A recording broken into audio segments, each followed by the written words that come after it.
Good afternoon, everybody. We got a briefing from what was really a gang of 8. It became, I think, a game of 20. I stand here with our other chairman, Rick Crawford, of our Intelligence Committee, House Intel Committee, and Chairman Tom Cole of the Appropriations Committee. We brought the appropriators, the chair and the ranking member in and expanded the group to talk about all aspects of this. We got a great briefing, as you know, from the leaders of this, Secretary of State Rubio and the Secretary of War, Hegseth. John Ratcliffe was there, CIA Director, and of course, General Raising Cain, Joint Chiefs of Staff. They gave us operational details. They gave us the rationale for what was done. And I was very satisfied with the briefing. It follows up on the original Gang of 8 briefing that we had more than a week ago, several days before the Operation Epic Fury began. I was satisfied at that time. I had, as I can speak for myself, as the leader of the legislative branch, the Speaker of the House, I had multiple follow-ups with the Secretary of State. I spoke with the President about it multiple times, and that was in advance of the operation, and we knew what was happening. I think there are two critical points that I just want to emphasize, the non-classified summary of what has happened here. First of all, to me, the most critical point is that this was a defensive measure, a defensive operation. And why is that? I took some notes, and this is not classified, so I'll tell you what I think is important. Israel was determined to act in their own defense here, with or without American support. Why? Because Israel faced what they deemed to be an existential threat. Iran was building missiles at a radical and a rapid clip to the point where our allies in the region could not keep up. As you know, Iran has long vowed to take out Israel, wipe it off the map, and they have long seen that as a critical threat to their very existence. Because Israel was determined to act, with or without the U.S., our Commander-in-Chief and the administration and the officials I just named had a very difficult decision to make. They had to evaluate the threats to the U.S., to our troops, to our installations, to our assets in the region and beyond.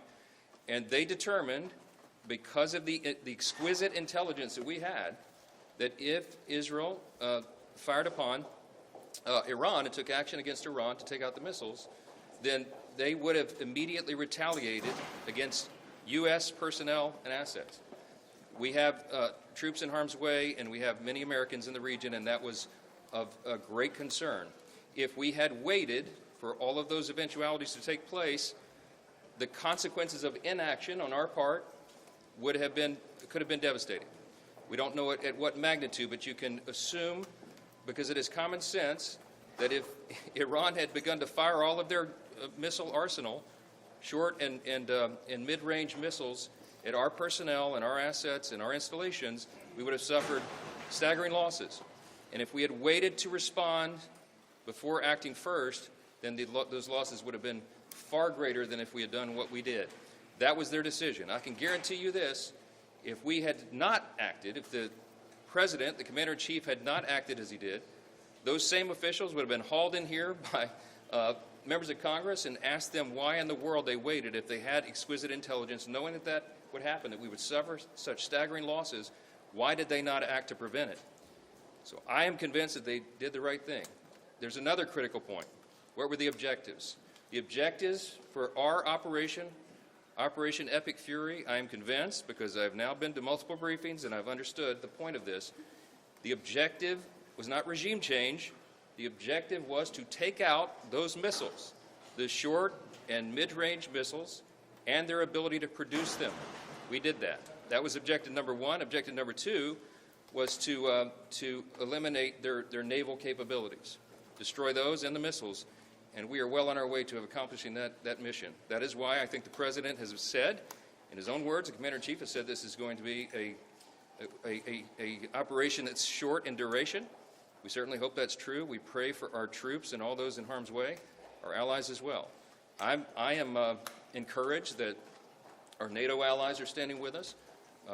The Arab states are largely standing with us, publicly, certainly privately. Iran was a great threat to everybody in the region and everybody in the world because it was an evil regime. The Ayatollah is no more. That was not the mission of the U.S. to go in and take out the regime, but that happened, and in my estimation, that is a great development for freedom-loving people around the world. Go ahead,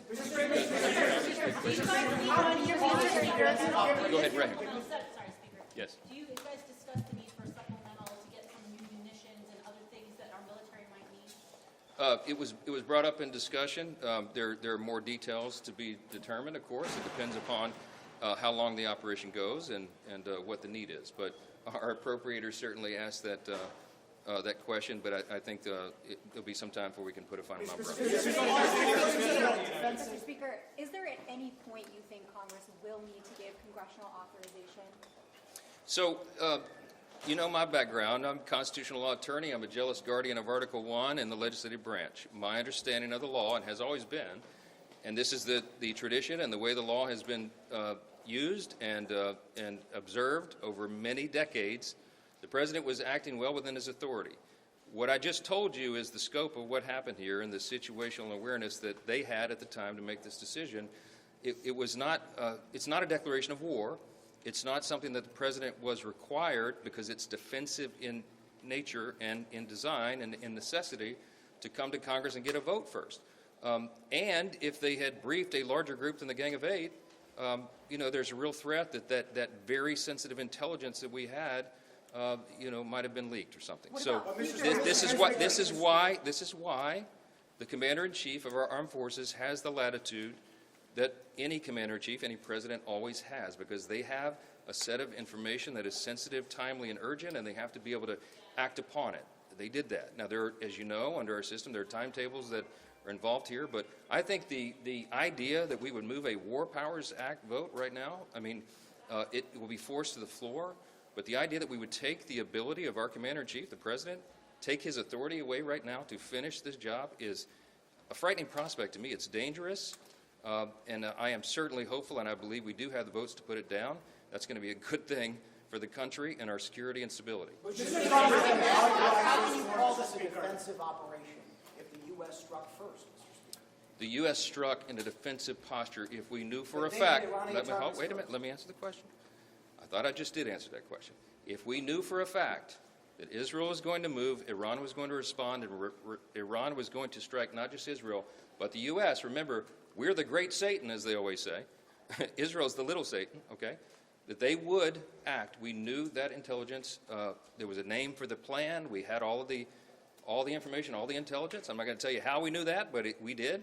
We have the greatest intelligence operation in the world and the greatest military, and we had an obligation and responsibility to use it to protect our interest, our people first, our troops, and our personnel and our assets. That is an America First objective. That is the objective of the country. The first responsibility of the federal government is to protect the country and its interests, and that's what we did here. I don't know how it's... Mr. Speaker. Congress has the authority to declare war. Shouldn't it have authorized this war? In my view, right now, our military and the Commander-in-Chief, he is presiding over the completion of an operation that was limited in scope, limited in its objective, and absolutely necessary for our defense. I think that operation will be wound up quickly. By God's grace, it will. That is our prayer for everybody involved, our troops and everyone else. And, of course, for the people of Iran, who are now rising up euphorically to have a chance for freedom, to have an evil, murderous regime removed. It is a great thing and a great time in history, and we're proud to be a part of it. Mr. Speaker, this is on the ground. The scope may have been limited, but the retaliation is not. Are you saying that the United States of America couldn't have gone to Israel to hold that, or that we had to react to them? Obviously, I've got a slightly different take. Let me start with acknowledgement of the 4 American soldiers who've been lost. 6 now. 6 American soldiers who've been lost, and the expectation that more will be lost. Let me also indicate that the demise of the Iranian leadership, I shed no tears for. Let's also be clear. said before, I've said now, there was no imminent threat to the United States of America by the Iranians. There was a threat to Israel. If we equate a threat to Israel as the equivalent of an imminent threat to the United States, then we are in uncharted territory. We have seen the goals for this operation change now, I believe, 4 or 5 times. A week ago, it was about the Iranian nuclear capacity. A few days later, it was about taking out the ballistic missiles. It was then, in the president's own words, about regime change. Excuse me. Somebody claimed to invented cell phones, I could turn them off. It was then about regime change, and now we hear it's about sinking the Iranian fleet. A question I asked is, when the President of the United States says to the Iranian people, rise up, this is your chance to take your country back.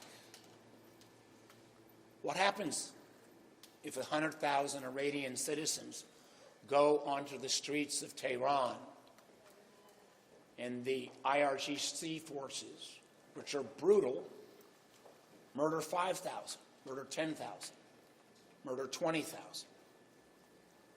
Does the United States of America have an obligation there, since the president called them into the streets?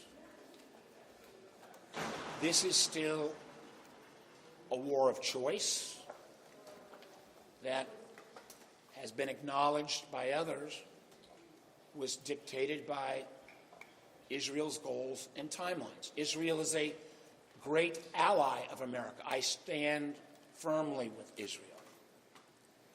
But I believe at the end of the day, when we are talking about putting American soldiers in harm's way, when we have American casualties and expectations of more, there needs to be the proof of an imminent threat to American interest.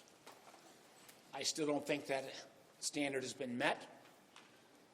I think the president needs to come before the Congress, and for that matter, the American people, and decide amongst these 4 or 5 goals that have been laid out, what is the real goal? What is the objective? What is our exit plan? What obligation do we have now to the Iranian people if they do rise up based upon his call for them to go to the streets? And what is the imminent threat to the United States' interest that caused this conflict?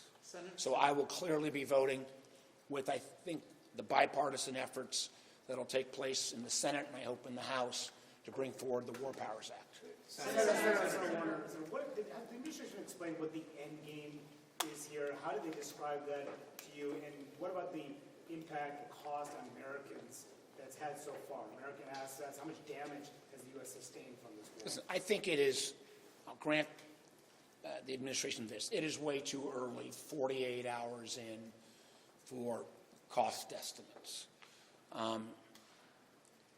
Clearly, when you combine the efforts of the amount of munitions that we have spent over the last year attacking the Houthis, the amount of munitions that's been spent on other ventures, I think the 7 different military conflicts the president has put America into, our munitions are low. That's public knowledge. It will require additional funding. Funding where we have other domestic needs as well. In terms of the end game,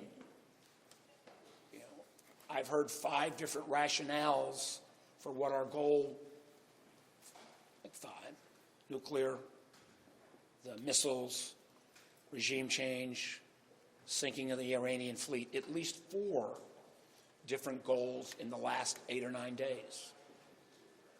I'm not sure which of those goals, if met, means that we're at an end game. Senator, Can I ask you, looking back over the last year, all the times that Congress had a chance to weigh in, or the administration was acting, whether it was in Venezuela or other places, or even in Iran previously, looking back, do you feel like Congress has missed its moment here? Is it basically irrelevant when it comes to declaring war, or is there something that can be done? So far, Congress has been totally irrelevant because we've not used our power. And again, I'll go back to the irony of, if you look back in early January, when the Iranian people bravely, against this, again, awful regime, were in the streets on record numbers, you could have actually made a case then that taking a strike towards the IRGC might have pushed the people forward and the regime to crumble. We couldn't do that for 2 reasons.